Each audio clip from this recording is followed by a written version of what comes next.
No, it's not. Everything's going wrong and the baby won't stop crying. Well, we need to have this baby give a big adjustment. We need things to change. It wasn't supposed to be like this. Well, our friends warned us that we wouldn't be getting much sleep at first due to their sleep schedule. But it's not just her, it's also them. Okay, how about we ask about them at our next follow-up one this afternoon? Maybe a doctor can help us figure out what's going on. Okay, whatever. Congratulations on reaching your first month mark since the birth of your beautiful baby girl. Thanks. Thank you. It has been a challenging time, but we love her more and more every day. That's amazing. Hi guys, it's nice to see you again. Hi. How you doing? Good, how are you? Good, thank you. So I did a checkup on your baby. She's doing great. I'm gonna call your nurse in and she's gonna do a postpartum check on you, Jessica, just to make sure that you're doing okay. All right? Yes. Mm-hmm. And then I'll check back up on you, but she's doing fine, okay? All right. So tell me about your first month with the baby. Well, it's been really, really busy. The baby won't stop crying, and the doctor told me she was just fine, but I don't know. I don't think she's right. And she keeps staring at me like all day and all night. I don't know. I think she's plotting something, and now I think the doctor's in on it too. What makes you think your baby's planning something? Well, it's the chickens. They flap their wings all day and all night. I can smell them now, and she can too. So are you seeing and smelling the chickens, or are you hearing them? Yes, because they're there. How long have you been seeing them? No, I'm not. Are you seeing them right now? For the past few weeks, that's why my husband made me come in. So your husband mentioned that it's been difficult to adjust since you had your baby. How have you been bonding with your baby? Well, my husband spends most of the time with her. He's just so good with her. I'm not good at this. I feel so guilty. I feel like they both deserve so much better. Have you been diagnosed with any medical or psychiatric conditions? No, I'm healthy. Anything like asthma or high blood pressure? No. Anything like depression or bipolar disorder? Well, bipolar disorder, but that's not what this is. I know myself. I'm not crazy. Okay, no problem. I don't think you're crazy. We just have to get a good history so we know our patient's coming in and we can give you the best care possible.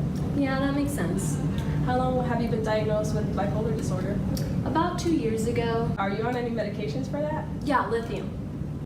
And when was the last time you had your lithium levels checked? I don't remember. It's been a while. Okay. So Peter, tell me about your first month with your baby. How have you been doing? Well, the baby is great, but I'm a little concerned about my wife. Tell me more. Well, she keeps talking about these chickens, but we don't have any chickens near our house. And lately she hasn't been able to bond with our baby, but she's the most caring person I know. Go on. Well, she hasn't been sleeping or showering. Then the other day she said, well, I don't know. It was weird. I don't know what to think. It's okay. Take your time. I'm listening. She said that's not our baby. Well, it's not. What do you mean when you say that's not your baby? My baby should know me. I mean, I gave birth to her, right? All those 9 months, I talked to her, I sang to her, I read to her. She made me throw up for 2 months and pee like every 5 minutes. I mean, I did it, you know. I did the pregnancy thing. I did it right, and after all that, my baby should know me. You don't feel that your baby knows you? Look at her. She just stares at me like I'm a stranger. So I figured it out. That's the only solution. I'm a stranger. She doesn't know me. That's the only explanation. Jessica, that is her. She does know you. That's our Melanie. No, that's not my baby.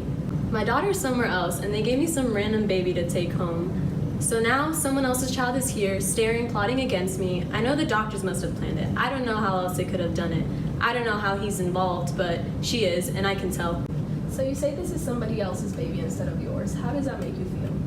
How do I feel? I'm furious. I'm exhausted. I'm exasperated. I just can't. I can't do it anymore. I can't deal with her. She's not my job. I didn't sign up for this. Do you ever feel like harming her? Every so often. I mean, when I'm holding her or when she's crying, I just get these like fleeting thoughts like, oh, just drop her or throw her. I know, awful things like that. I know better, and I don't think I could actively try to hurt her. But I'm done taking care of her. I'm not putting all of this effort into feeding her, staying awake while she cries, dealing with her. She's not even mine. I mean, I'm just giving up. She's not my kid, not my responsibility. Intrusive thoughts like that can be scary. Do you ever feel like harming yourself? Well, before all this, never, but lately, I don't know. I just can't do it. I wanted to be a good parent, but clearly I can't do that. I couldn't even prevent my own baby from being stolen from me, and I can take care of this one.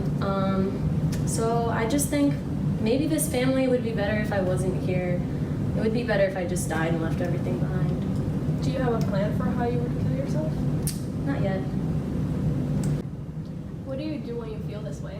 I mean, I can't do anything. It's like, maybe I start to cry, but then the baby starts to cry too, and I'm supposed to deal with it. I don't even have time to feel anything. Okay, we can definitely help you figure out some coping mechanisms. I know being a new parent can be scary, but you're very busy. But it's important to take some time for your own mental health, for your own sake and the sake of your family. That sounds good to me. Hi. Hey. So I just spoke to your nurse, Vanessa. She was telling me about your case. She told me that you feel like your baby is not yours. Is that correct? And that she's plotting against you? Yeah. Okay. And she also told me that you've been hearing and that you've been smelling chickens even when your husband has not been hearing or smelling these. Is this correct? Yeah, they're there all the time. Okay. So I believe that what we're dealing with here is a case of postpartum psychosis. Wait, psychosis? Are you telling me I'm crazy? No, not at all. That's not what I'm saying at all. Postpartum psychosis is just the name of the illness. So it's just like any other illness. It's not incredibly common, but the symptoms you're experiencing are expected for this illness. Okay, well, I don't feel like I'm sick. I just feel like everything's like off. It's wrong. Okay, so it's not an illness in the same way as a cold. Basically, your body goes through huge hormonal changes with your pregnancy, and then when you give birth, it triggers another hormone change, another shift in your hormones, and that can trigger postpartum psychosis, which just temporarily changes the way you think. Okay. So the good news is that it's relatively time limited. Typically, the symptoms begin to diminish by 12 weeks, and within 6 to 12 months, you should stop experiencing all major symptoms. So then I won't have this forever then? No, Okay. it's only temporary. So what we're gonna do for you is we're gonna start you on a couple of medications today, and then you should start to see an improvement in just a few days. Okay. So what medications would she be taking? So based on the lithium level that we drew up, we're gonna have to adjust her lithium dose. And I'm gonna start her on Risperdal, which will help her decrease the disturbances caused by the chickens and her other concerns. So we'll keep you here for the next few days as well, and that way we can keep an eye on you and make sure that you're feeling all right and that you don't have any increase in issues or side effects from the medications, okay? Okay, and if that doesn't work, are we just doomed? No, not at all. If medications don't work, we're gonna try electroconvulsive shock therapy.